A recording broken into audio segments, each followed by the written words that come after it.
Au moment où son enfant doit lutter contre la mort, Stéphane s'engage lui aussi dans un long combat. Son existence a basculé un 3 janvier, après les fêtes de fin d'année. Son fils, qui avait alors 6 ans, était en visite chez sa mère, qui habitait à 200 km de chez lui. Quand le téléphone a sonné, il a immédiatement reconnu la voix d'Agnès, son ex-femme. Entre ses sanglots, il a compris qu'Alexis était à l'hôpital et que les médecins ne lui donnaient pratiquement aucune chance de survie. Il devait le rejoindre de toute urgence pour lui faire ses adieux. Encore aujourd'hui, Stéphane ne se souvient pas de ce qui s'est passé entre le moment où il a raccroché le téléphone et celui où il est arrivé au chevet de son fils. S'il avait pris le temps de penser, de réfléchir, les émotions l'auraient terrassé. Il aurait compris alors qu'il allait perdre celui qui lui avait appris l'amour, celui qui lui avait montré qu'on pouvait être quelqu'un pour quelqu'un d'autre. Quand Stéphane était enfant, il était prisonnier d'une éducation rigide, noyé dans la bienséance. Il vivait en permanence avec l'impression d'étouffer, le sentiment insidieux d'être sur le point d'imploser. Ce n'est que très tard, à la fin de l'adolescence, que cette sensation lui a quitté. Prêt à n'importe quoi pour sortir du carcan familial, il a comme beaucoup d'autres, pensé trouver la liberté dans les drogues et l'alcool. Mais cette liberté qu'il espérait tant n'aura été, tout au plus, qu'une évasion de courte durée. Lorsqu'il s'est rendu compte qu'il avait fui une prison pour se réfugier dans une autre, il était trop tard, il était déjà accro. Après quelques années de dérive, il a tenté de reprendre sa vie en main. Le sevrage s'est avéré difficile. Agnès, sa compagne, continuait de consommer et lui, il manquait de motivation. Sans croire à ce genre de choses, sans avouer qu'il avait besoin d'aide, il attendait un signe de la vie. Il attendait quelqu'un. C'est Alexis qui est arrivé. Un parfait petit bébé qui avait ses yeux. Comment s'occuper d'un bébé alors qu'il avait déjà de la peine à s'occuper de lui-même?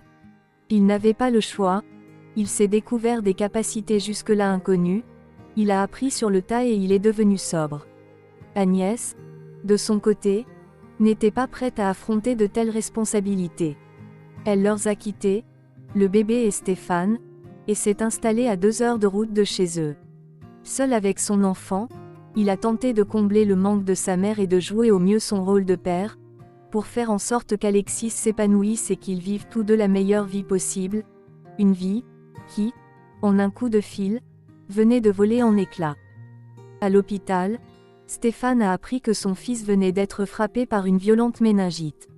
Les médecins n'avaient que très peu d'espoir. Durant les jours qui ont suivi, Stéphane est resté en permanence à son chevet. Il mangeait à peine, il ne dormait pas, il refusait de quitter la chambre plus de quelques minutes, devant un diagnostic si funeste, il n'espérait pas qu'Alexis se réveille, il refusait simplement qu'il meure sans qu'il soit à ses côtés. Mais son petit homme luttait pour sa vie. Les médecins devaient l'amputer de ses 2 jambes et d'une partie de ses doigts pour empêcher la maladie de se propager, mais il continuait à vivre. Chaque opération l'enlevait son garçon, petit bout par petit bout, mais au moins, il s'accrochait toujours. Après de nombreuses interventions chirurgicales, les médecins ont annoncé à Stéphane qu'on ne craignait plus pour la vie d'Alexis. Ça ne voulait pas dire que leur épreuve était finie. Lorsqu'il est sorti de son coma provoqué, Alexis souffrait énormément, malgré les médicaments qu'on continuait à lui administrer. Une bactérie attrapée à l'hôpital lui a fait perdre plus de la moitié de sa peau, et il a dû subir de nombreuses greffes. Lorsqu'il regardait ce qui restait de son fils, si fragile et si pâle étendu dans son lit, il remerciait le ciel, la vie, la chance ou le destin de lui l'avoir laissé. Mais lorsqu'il pensait à son avenir, il préférait vite effacer de son esprit les images qui s'y bousculaient. Stéphane a essayé de cacher le plus longtemps possible à Alexis qu'il avait perdu ses jambes. Pendant 2 jours, il cherchait la meilleure façon de le lui dire, mais il ne trouvait aucune phrase moins mauvaise que les autres. Lorsqu'Alexis a fini par lui demander ce qui était arrivé, il lui a dit qu'il avait été très malade et que ses jambes n'avaient pas survécu, mais que lui, oui, il lui a expliqué ensuite qu'il pourrait tout de même marcher, grâce à des prothèses mécaniques. Il lui a demandé, comme un petit robot.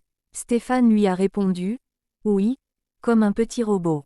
Durant les 4 mois qui ont suivi, où l'état d'Alexis ne lui permettait pas d'être transféré dans un hôpital plus près de la maison, Stéphane partait du chevet d'Alexis et il faisait chaque jour 2 heures de route pour aller s'occuper de l'atelier de mécanique qu'il possédait, non loin de chez lui. L'épreuve s'était révélée trop difficile pour Agnès, qui lui avait encore une fois laissé y faire face seule. Cela dit, il recevait énormément de soutien de la part de son entourage. Un de ses amis avait fait un appel dans les médias pour qu'on leur vienne en aide. La réaction du public a été inespérée, les gens leur ont envoyé de l'aide financière, des lettres d'encouragement, et certains ont même proposé de le conduire jusqu'à l'hôpital après sa journée de travail pour qu'il dorme dans la voiture. Encore aujourd'hui, il est profondément reconnaissant pour les gestes désintéressés de tous ces inconnus que leur histoire a ému. Quant à Stéphane, il essayait de tenir les émotions à distance et de se concentrer uniquement sur ce qu'il avait à faire. Dès que son esprit divaguait, dès qu'il repensait à l'avenir, il ramenait ses pensées vers ici, vers maintenant. Je suis au volant de ma voiture, je roule vers Ottawa, il y a un panneau sur le bord de la route, il se disait qu'il s'arrangerait bien avec ses sentiments plus tard. Presque un an jour pour jour après le début de sa maladie, Alexis est enfin sorti de l'hôpital. Reprendre le quotidien n'a pas été facile pour Stéphane, il devait être à la fois papa, mécanicien, patron, infirmier, chauffeur de taxi, psychologue, et ses journées n'étaient pas assez longues ni ses épaules assez solides pour supporter le poids de toutes ces casquettes. Il a réussi à jouer le rôle du super-héros jusqu'à ce que tout aille mieux. Après quelque temps, ils ont fini par atteindre un certain équilibre. À ce moment-là, il aurait pu se permettre de s'arrêter et de se reposer enfin. Il aurait pu profiter du semblant de stabilité qu'ils avaient fini par trouver. C'est pourtant là, ironiquement, qu'il a sombré dans une dépression. Les émotions qu'il avait si bien refoulées l'ont rattrapé pour le poignarder dans le dos. Il avait l'impression d'être à bout de force. Même les gestes les plus simples lui semblaient un obstacle insurmontable. Pour s'en sortir, Stéphane a dû apprendre à tout redéfinir. Il s'est rendu compte qu'il était sur le mode pilote automatique bien avant la maladie de son fils, soit quand il lui était donné comme tâche d'être tout pour lui. Pour la première fois de sa vie, il n'a pas endormi sa peine, ses angoisses, ses colères. Il a appris à parler, à s'exprimer, à ne pas s'oublier. Il a enfin troqué le moule du gars responsable qui s'occupe de tout le monde, pour l'habit du gars vrai. Il était temps de s'arrêter et de se demander qui il était. Aujourd'hui, Alexis est un préadolescent comme les autres, qui aime faire du vélo et jouer aux jeux vidéo. De son côté, Stéphane a finalement compris que, pour s'occuper au mieux de ce qu'il aime, il fallait également qu'il s'occupe de lui. Il n'est plus celui qu'il était avant la maladie tragique de son fils, cet homme superficiel qui, jeune, poursuivait le rêve un peu ridicule de posséder un jour son propre hélicoptère. Il sait maintenant que les choses qui ont le plus de valeur ne s'achètent pas. Désormais, Alexis et lui continuent de courir leur marathon et d'apprendre chaque jour de nouvelles choses. Pour Stéphane, c'est ça la belle vie. Qu'est-ce que vous en pensez de cette histoire? Dites-nous dans les commentaires. N'oubliez pas de vous abonner. À très bientôt pour une nouvelle histoire.